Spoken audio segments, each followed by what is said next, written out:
અમરેલી જિલ્લાના ધારી તાલુકાના ગામ મોરચંદના બેચરભાઈ છનાભાઈ છાવડા વરસાદની આગાહી માવઠાની આપું છું કે તારીખ 20/10 ને સોમવાર ઓક્ટોબરથી છેલ્લી તારીખ 22/10/2025 દક્ષિણ દિશાના ગુજરાત રાજ્યમાં વરસાદની શક્યતા રહે છે.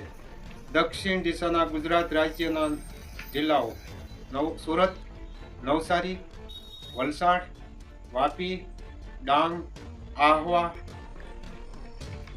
આ વિસ્તારમાં છૂટાછવાયા કમચીન વરસાદના ઝાપટા પડવાની શક્યતા રહેશે. સાથે ઠંડીનું પ્રમાણ હશે. અત્યારે ગરમીનું પ્રમાણ 30 ડિગ્રીથી 32 ડિગ્રી પ્રમાણ છે. પશ્ચિમ દિશાના ગુજરાત રાજ્યના જિલ્લાઓ અમરેલી, સોમનાથ, જુનાગઢ, રાજકોટ, દેવભૂમિ દ્વારકા, પોરબંદર આ વિસ્તારના ભાગમાં વરસાદના છૂટાછવાયા કમચીન ઝાપટા પડવાની શક્યતા રહે છે અને પવનની ઝડપ 40થી 50ની ઝડપે છે. જય શ્રી મેલડી માતાજી. અમારો વિડીયો સારો લાગ્યો